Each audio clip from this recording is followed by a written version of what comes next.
UP में पर्चा leak होने की वजह से आज होने वाली टीईटी की परीक्षा रद्द। अब तक 23 आरोपियों की गिरफ्तारी हुई। अब 1 महीने बाद होगी परीक्षा। एसटीएफ करेगी परीक्षा लीक मामले की जांच। यूपी के शामली में टीईटी पेपर लीक मामले में 3 लोग गिरफ्तार। मथुरा से सॉल्वर गैंग ने 5 लाख रुपए में खरीदे थे पेपर। पेपर लीक करने वालों पर योगी सरकार का शिकंजा। सीएम योगी ने कहा, पेपर लीक करने वालों पर एनएसए लगेगा और संपत्ति पर चलेगा बुलडोजर।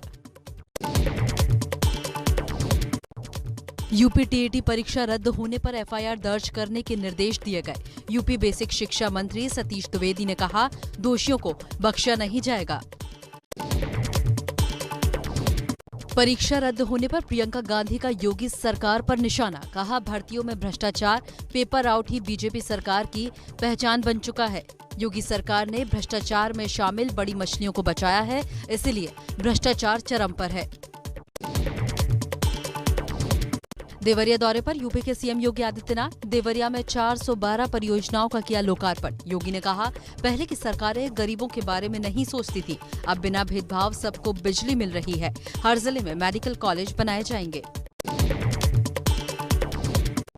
योगी सरकार का बड़ा फैसला, अब सभी अभ्यर्थी अपना एडमिट कार्ड दिखाकर यूपी सरकार की बसों में मुफ्त में कर सकेंगे सफर।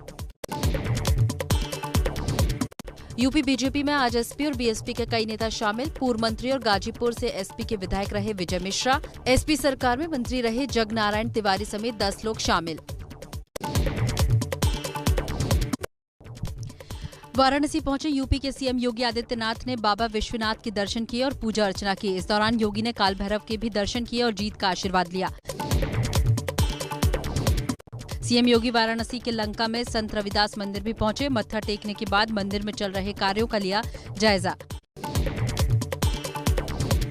यूपी के महोबा में प्रियंका की हुंकार। प्रियंका ने प्रतिज्ञा रैली के दौरान कहा, अगर कांग्रेस की सरकार बनी तो किसानों का कर्ज माफ किया जाएगा।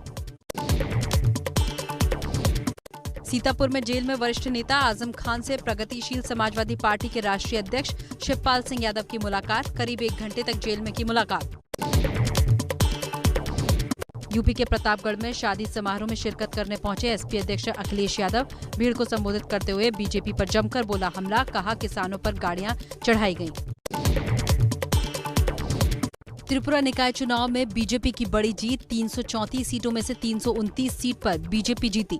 अगरतला में सभी 51 सीटें जीतने का बीजेपी का दावा। त्रिपुरा में नगर निकाय में बीजेपी को मिली कामयाबी पर मुख्यमंत्री विप्लव देव ने खुशी जताई। जीत के लिए जनता को धन्यवाद दिया। कहा, कई बार त्रिपुरा को बदनाम करने की साजिश भी रची गई।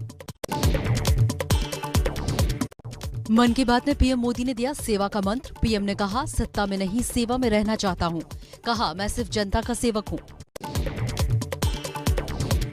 बीजेपी अध्यक्ष जेपी नड्डा ने दूसरे बीजेपी नेताओं के साथ सुनी पीएम मोदी के मन की बात।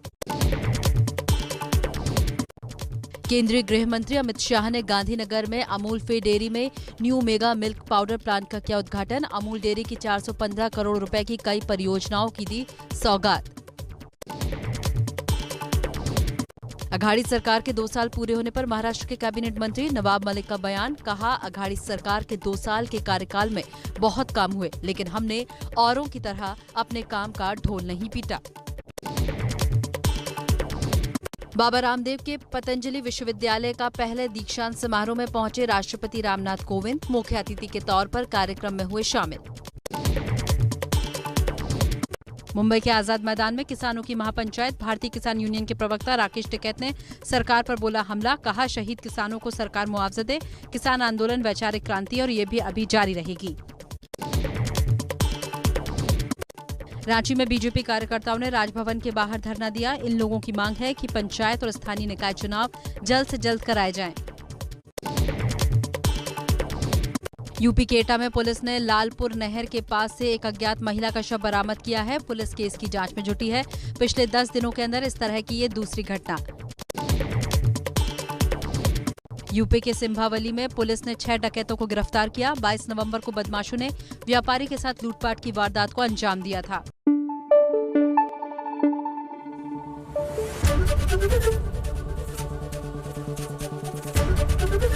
एबीपी न्यूज आपको रखे आगे।